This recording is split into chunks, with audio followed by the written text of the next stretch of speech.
Brian Davis, the CEO of a successful luxury car dealership chain, had built his company from the ground up, priding himself on offering the finest cars and top-tier customer service. Yet, recently, he'd begun hearing unsettling complaints. Customers were expressing dissatisfaction with the service they were receiving, claiming that they were being ignored or treated poorly. Even worse, employees seemed to be underperforming, and Brian noticed that morale was low across his dealerships. These issues weighed on him, but what disturbed him the most was how little he seemed to know about what was truly happening at the ground level. It was as if the success of his business had created a disconnect between him and the day-to-day operations. The fact that these issues were slipping through the cracks in his own company gnawed at him. Brian realized it was time for a deeper look, a first-hand experience that would allow him to witness the reality behind the reports. Brian decided to go undercover, a decision that would allow him to see his dealership through the eyes of a regular customer. He understood that his employees may act differently if they knew he was watching, so he took every precaution to avoid being recognized. He dressed down in a simple polo shirt and jeans, opting for an inconspicuous look. By blending in with everyday shoppers, he hoped to get an honest glimpse of the behavior of his sales team and the treatment they offered potential buyers. Brian knew this wasn't going to be easy. After all, he had spent years carefully building his reputation and brand, and he wasn't accustomed to hiding his identity. But in this moment, he realized that the true state of his dealership, the one he'd built with hard work and dedication, could only be understood if he saw how his employees treated customers when they thought no one was watching. Walking into his own dealership felt strange. The familiar showroom gleamed with luxury cars, polished to perfection, but there was a noticeable tension in the air. Brian was keenly aware of the contrast between the opulence of the dealership and the atmosphere of indifference he had been hearing about. As he stepped inside, the subtle hum of quiet conversations and the occasional ringing of a phone filled the air. Brian scanned the showroom, his eyes catching the sleek lines of cars on display. He noticed the employees, dressed in professional suits, going about their work, but none of them acknowledged him. They were too busy focusing on the well-dressed customers or discussing sales tactics among themselves. Brian felt like an outsider in a place he had built, and he began to question whether the values he had instilled in the company were still being upheld. Brian leaned against the polished metal of a high-end sports car, taking in his surroundings. He knew that the showroom staff was trained to engage with customers, make them feel welcomed, and offer the highest level of service. However, no one approached him. Instead, he watched as a younger salesman, dressed in a well-fitted navy suit, looked at him momentarily before turning away, completely uninterested in his presence. Brian's patience was beginning to wear thin, but he decided to give it a little more time. As he stood there, he could sense the contrast in the behavior around him. The well-dressed man who had just entered the showroom was immediately greeted with enthusiasm, being shown into the VIP area for a test drive, while Brian was left unnoticed. As Brian continued to observe the scene, it became increasingly clear that the service he was receiving was starkly different from the treatment of others. He had been standing there for over 30 minutes without a single person acknowledging him, while other customers, particularly those who appeared wealthier or more important, were receiving immediate attention. The salespeople were fawning over these customers, offering them champagne, helping them select cars, and engaging in friendly banter. Meanwhile, Brian, who was still in his simple clothes, was treated like he didn't matter. This blatant disregard for a potential customer based purely on appearance triggered something inside him. It wasn't just poor service. It was a lack of respect, a disregard for the very principles that his company was built on. It was time for him to act. Determined to test the situation further, Brian made his way to the reception desk, where he was met with a cold reception from a young receptionist. When he politely asked if he could speak to someone about the vehicles on display, the receptionist barely looked up. She told him in a flat tone that the sales team was busy and that he should wait outside if he was just looking. The dismissive response struck Brian like a slap in the face. He knew he had to push back against this treatment, not just for his own pride, but for the sake of the reputation of his business. He took a deep breath, and before the receptionist could say anything else, he pulled out his phone, dialed the number of his regional manager, and made a simple request. "I need you here, now." This wasn't the kind of response Brian was used to, but he had seen enough. It was time for the truth to come to light. Brian stood in the showroom, his gaze steady and calculating as he took in the space around him. He had been in this very building countless times before, but today was different. Today, he was just another customer, dressed simply in a polo and jeans, not the CEO of the successful luxury car dealership chain. The showroom gleamed with high-end cars, polished to perfection, with a soothing jazz tune playing softly in the background. Yet, despite being surrounded by luxury, Brian couldn't help but notice something unsettling. He was being completely ignored. For 30 minutes, Brian remained standing near a sleek sports car, pretending to be a casual shopper, observing the sales team. The employees were all busy, engaging with well-dressed customers who had entered the showroom moments after him. Their attention was immediately drawn to these customers, offering them the best treatment, guiding them to the VIP section, and even offering champagne. Meanwhile, Brian, dressed in nothing but a simple polo shirt and jeans, was left standing like an invisible figure, completely disregarded by the very people who were supposed to be offering the finest service. It wasn't just that they ignored him, it was the fact that they seemed to view him as unworthy of their attention, as if his appearance alone was enough to disqualify him from receiving the same service they readily provided to others. As time passed, the stark contrast became even more apparent. A well-dressed man walked in, sharply attired in a tailored suit with gold cufflinks gleaming under the showroom lights. Immediately, the sales team jumped into action. They smiled, greeted him warmly, and ushered him into the VIP section with the kind of attention reserved for only the most important customers. Champagne was offered, and one salesman even offered to prepare a test drive, asking if he would like to experience one of their top-tier models. The level of enthusiasm and respect shown to this customer was jarring to Brian, who still stood there, unnoticed and ignored.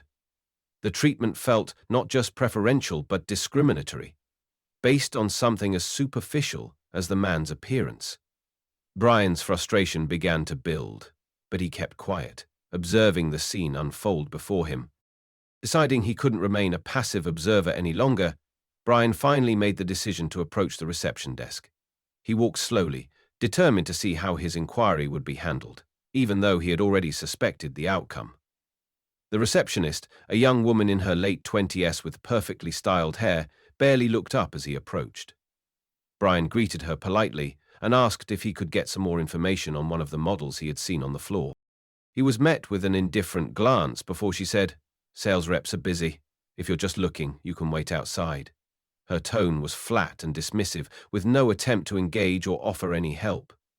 Brian's blood began to boil, but he kept his composure. He was being judged, dismissed, and told to wait outside like he didn't belong. This wasn't just poor service, it was disrespect, and it was becoming painfully clear that something was wrong with the way this dealership was operating. The more Brian stood there, the more he felt like a forgotten customer, an invisible presence in a room filled with expensive cars and well-dressed clients. He observed how the other customers, dressed better than him of course, were treated with such deference. One after another, they were greeted warmly, their needs anticipated, and their preferences catered to with a level of enthusiasm that he had not received even the slightest hint of. The sharp contrast between the treatment of these customers and how he was being treated only deepened his suspicions.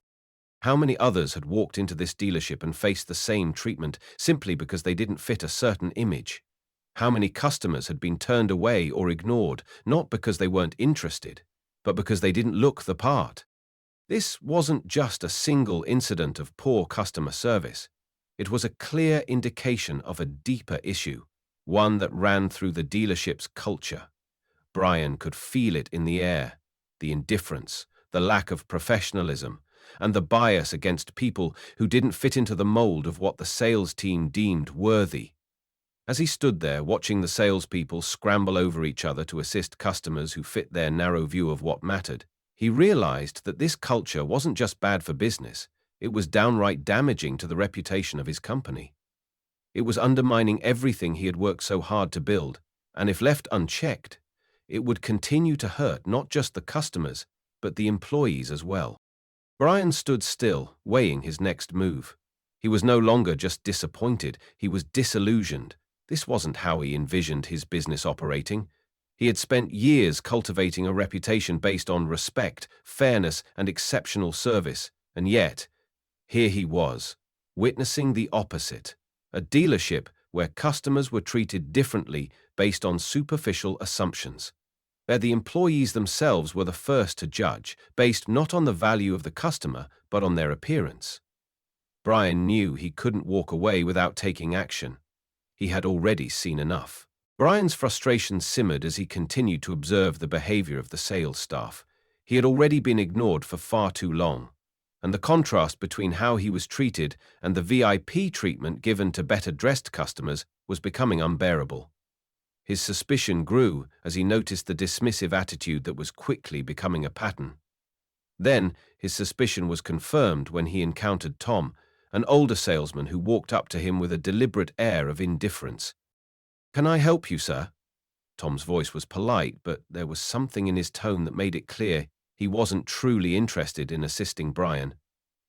Tom's eyes glanced briefly over Brian's simple attire, jeans and a polo, before his expression hardened into one of polite dismissal. "We keep the showroom cars pristine for serious buyers.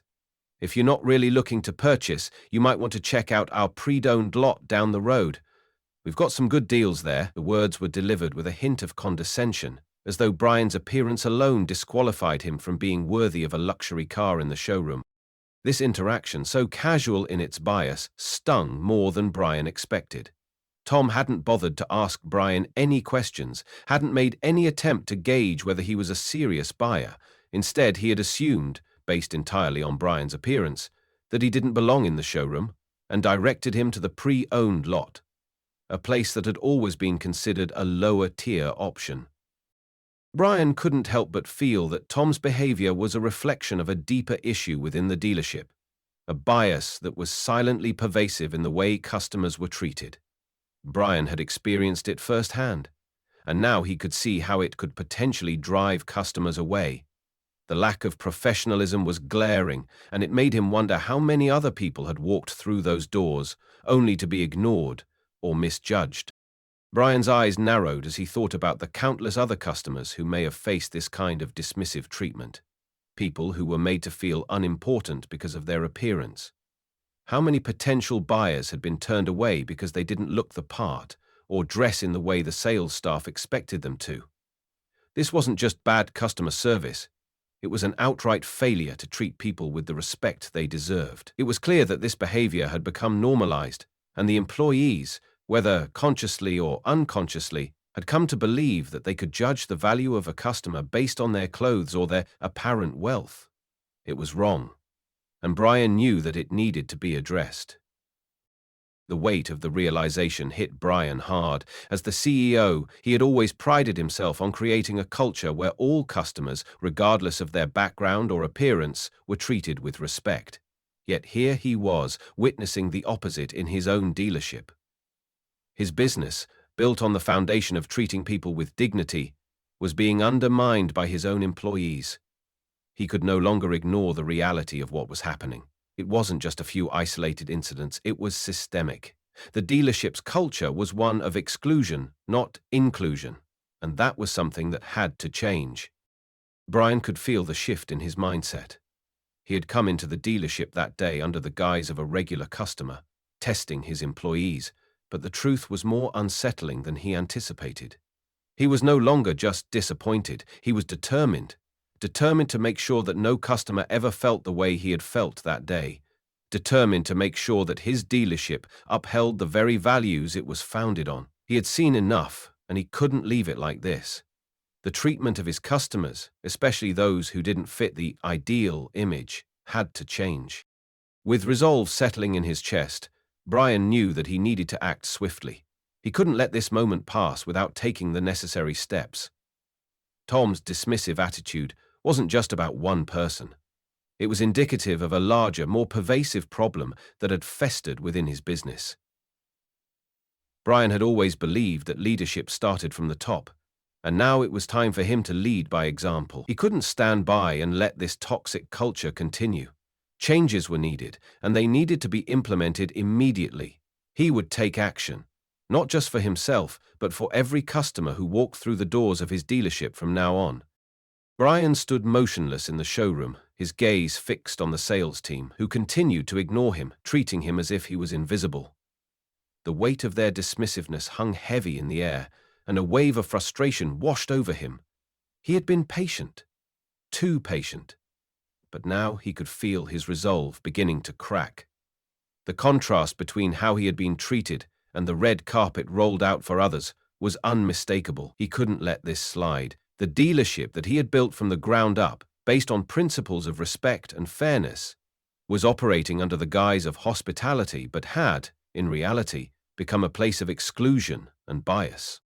He pulled his phone out of his pocket, his fingers moving decisively over the screen as he dialed the number of his regional manager, Daniel Jameson. As the phone rang, Brian's thoughts raced. He could feel his frustration simmering. He had worked too hard for too long to let this kind of behavior fester in his business. He needed to take immediate action. This wasn't just a matter of bad customer service, it was a systemic issue within the culture of his dealership, and it had to be addressed before it spiraled further. The call connected, and Daniel's familiar voice came through the speaker, calm and collected as always. "Daniel, it's Brian," he began, trying to keep his voice steady. "I need you here immediately. We've got a serious problem at the dealership."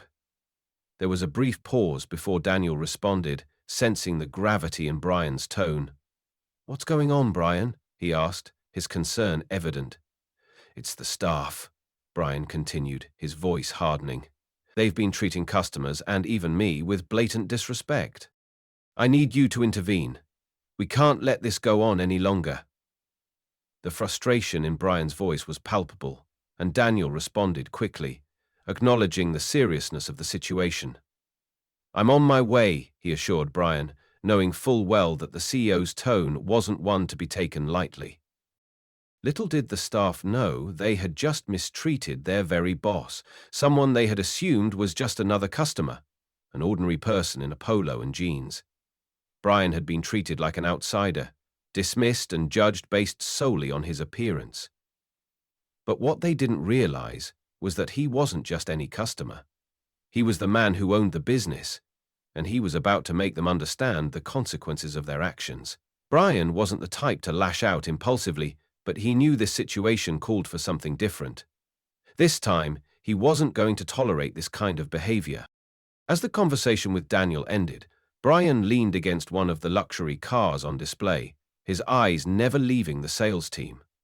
He could feel the tension in the air as the salespeople continued their dismissive glances and whispered conversations, oblivious to the storm that was about to hit them.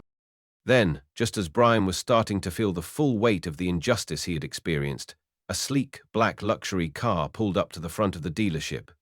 The valet rushed forward, opening the door with swift precision, and a well-dressed man stepped out, his tailored suit and polished shoes catching the light. Instantly, Brian saw the shift in the sales team. The employees, who had been ignoring Brian just moments ago, suddenly sprang into action. The once sluggish and indifferent sales staff was now energized, rushing forward with smiles plastered on their faces and enthusiasm radiating from their every move. "Good afternoon, sir. Welcome," one of the salespeople exclaimed. Another offered him a glass of champagne. The shift was immediate, so stark that Brian couldn't help but feel a pang of disappointment. He watched as the sales staff surrounded the new customer, fawning over him, offering VIP treatment, and doing everything they could to secure a sale. It was a performance, a show put on only for those who looked the part. It confirmed everything Brian had suspected about the culture at his dealership. Brian's frustration deepened as he watched this unfold before his eyes. The staff, who had just moments ago disregarded him entirely, were now clamoring to please a customer based on nothing more than his appearance. It was clear. They had no interest in treating people with fairness. They were catering to the wealthy, to the ones they deemed worthy of their time and attention, while others, like himself, were simply ignored. The way they shifted their focus from him to the man in the luxury car was a stark reminder of the biases that had seeped into the dealership's culture. It wasn't just a few employees. It was a systemic issue that needed to be addressed from the top down. Brian stood there, his anger simmering, but he knew that this was the moment that would define how he would move forward. The employees had already made their assumptions about who mattered and who didn't. They had already shown their true colors, and now it was time to make sure they understood the consequences of their actions. The dealership that he had built was about to undergo a transformation, and Brian was going to make sure that everyone, from the staff to the customers, would experience the respect and fairness that had always been the foundation of his business. And it would start with a confrontation that no one at the dealership would ever forget. As the minutes passed, Brian remained standing, watching as the sales team continued to fawn over the new customer in the luxury suit. The stark contrast between the cold dismissal he had received and the warmth being extended to the other man was too much to ignore. His patience had worn thin, and he knew it was time to act. Just as the atmosphere in the showroom began to shift, with the sales team bustling around the wealthy customer, a sleek black SUV pulled up outside. The door opened and Daniel Jameson, the regional manager, stepped out. His presence was a welcome relief for Brian, as it was time to make his move. Daniel's arrival was the signal Brian had been waiting for. With the employees still preoccupied with the luxury customer, Brian made his way to the center of the showroom. The energy in the room shifted as he stood there, calm yet resolute, preparing to expose the truth. As he adjusted his polo and jeans, he could feel the eyes of the sales staff on him, oblivious to the revelation that was about to unfold. Daniel walked in moments later, his eyes scanning the room and locking on to Brian. It was now time for the show to begin. When Daniel approached, Brian could feel the tension building. He knew that the employees had no idea who he truly was, but that was about to change. With a deliberate calmness, Brian spoke, his voice clear and steady. "Everyone, I'd like to introduce you to the man you've all been ignoring and dismissing, Brian Davis, the CEO of this dealership." The words seemed to hang in the air for a moment as the realization hit the staff like a wave. The once lively salespeople, all eager to please the important customer in the luxury suit, froze. Their smiles faltered, and a stunned silence took over the room. Shocked expressions painted their faces as they realized they had been treating their own boss, someone who owned the business they worked for, as just another average customer. The room's atmosphere shifted from one of superficial charm to palpable anxiety. The salespeople who had been so eager to offer champagne to a well-dressed man now stood stiffly, unable to hide their shock and discomfort. Brian could feel the weight of their realization, but he didn't let it go unnoticed. He took a slow step forward, his voice firm but controlled as he addressed the group. "You've all been quick to make assumptions about who deserves respect and attention here," Brian began, his gaze sweeping across the employees. "But what I witnessed today wasn't just bad customer service. It was a lack of professionalism, a lack of respect, and worst of all, it was biased. You treated me like I didn't belong here because I wasn't dressed the way you thought I should be, and that behavior, it's unacceptable." Brian paused for a moment, allowing his words to sink in. He could see the discomfort on their faces, the shame of being caught in their own biases.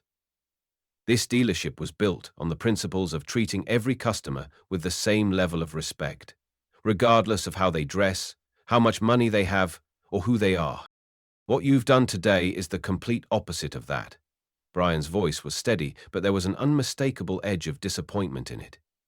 You didn't treat me like a customer. You didn't treat me with respect. And the worst part is, I'm not the only one this happens to. How many other people have walked into this dealership and felt just as disrespected as I did? His question hung in the air, unspoken but understood by all in the room. The employees' faces betrayed a mixture of guilt and realization. Some shifted nervously, others avoided making eye contact, but all of them understood the gravity of the situation. Brian's words had struck a chord with them, and the weight of their actions could no longer be ignored. But Brian wasn't done. He wasn't just going to walk away and leave things as they were. No, this was a moment for accountability. "The problem is not just with one or two people," he continued. "It's with the culture we've allowed to develop here. We've let our standards slip. And in the process, we've created an environment where bias and disrespect have been allowed to thrive. Brian's gaze turned toward Daniel, who had remained silent, watching the interaction unfold. Daniel nodded slightly, indicating that it was time for the next step. Effective immediately, Brian declared, his tone commanding. We're going to make some changes. The staff involved in this incident will be held accountable, and we will be conducting a full review of our customer service practices. I will personally ensure that every employee here is retrained on the core values that built this company. Respect, professionalism, and fairness will be our foundation moving forward. With that, Brian took a step back, allowing the gravity of his words to settle into the room. The sales staff, who had once been so sure of their actions, now stood humbled, aware that they had crossed a line that could never be uncrossed. Brian's gaze lingered on each of them, ensuring they understood the magnitude of their mistake. It was a powerful moment, one that would change the dealership's culture forever. The room was silent, but the transformation had already begun. Brian knew that it wouldn't be easy, but he was determined to restore the respect and integrity that had always been at the heart of his business. As the weight of the situation settled in the showroom, Brian didn't waste any time. The atmosphere had shifted from unease to tension, the employees standing frozen, each aware of their role in the moment that had just transpired. Brian's eyes swept over the room, making it clear that there would be no tolerance for this kind of behavior moving forward. He turned toward Daniel Jameson, his regional manager, who had remained stoic throughout the confrontation. Brian spoke with unwavering authority, his voice carrying the clear intent to enforce accountability. "Daniel, we need to make this right," he said firmly, signaling that it was time to act. Within moments, Daniel made the call to gather the involved employees. The manager, Tom, the receptionist, and the salespeople who had been disrespectful, all of them were to be called into the back office. Brian stood tall, his arms folded across his chest as he observed the employees being escorted into the office, each of them clearly aware that they were about to face the consequences of their actions. As the door to the office closed behind them, the rest of the staff waited, their eyes darting nervously between each other. Brian and Daniel had already decided what needed to happen next, and there would be no room for hesitation. Inside the office, Brian wasted no time in laying out the reality of the situation. He addressed the group with a level of calmness that only made his words hit harder. "You've all crossed a line," Brian began, his voice clear and deliberate. "Your actions today have not only been unprofessional, but also discriminatory. The way you treated me, and more importantly, how you treated customers who don't fit your narrow definition of what deserves respect, is unacceptable." He paused, allowing the weight of his words to sink in. Tom, the receptionist, and the salespeople exchanged uneasy glances, the truth of their actions becoming undeniable. Brian didn't sugarcoat the gravity of the situation. "You have created a toxic environment, one where respect for customers is conditional, based on their appearance or perceived worth," he continued. "And that is a direct contradiction to the values we stand for here. This company was built on fairness, on treating everyone, whether they're in a tailored suit or a casual polo, with dignity and respect.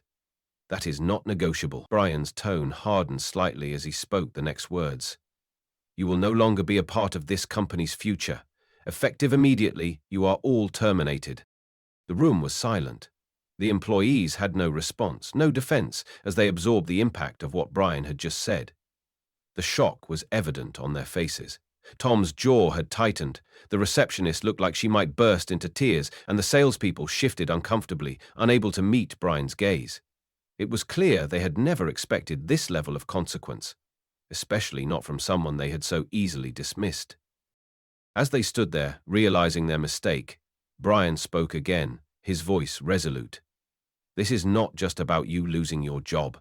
This is about the culture we're creating here and the standards we uphold. What you did today isn't just about bad customer service. It's about the kind of company we're running. And that kind of company isn't welcome here." Outside the office, the rest of the staff was waiting anxiously, their nervous glances betraying their curiosity and concern. They had witnessed the confrontation, and now they were waiting to see what the repercussions would be. Brian turned to Daniel, his regional manager, who had remained by his side throughout the entire ordeal. Brian said, "We need to make it clear to the entire team that this behavior will not stand. We're not just getting rid of the people who were involved. We're changing the way we operate, the way we treat customers, and the way we treat each other." Brian's commitment to making things right was evident in his next words. "From this point forward, respect will be non-negotiable. Every customer, regardless of their appearance or background, will be treated with the respect they deserve. We will be implementing new policies to ensure fairness and equality, including mandatory training on customer service and respect for all employees." His eyes locked with Daniel's as he added, "This is just the beginning. We're going to rebuild our culture from the ground up, and I expect everyone to understand the stakes. There will be no more tolerance for behavior like this." As Brian and Daniel exited the office, the remaining employees were gathered in the showroom, waiting for their next steps. Brian walked to the front, facing the team with a calm but unwavering expression. "Let me make one thing clear," he said, addressing everyone in the room. "Today was a wake-up call.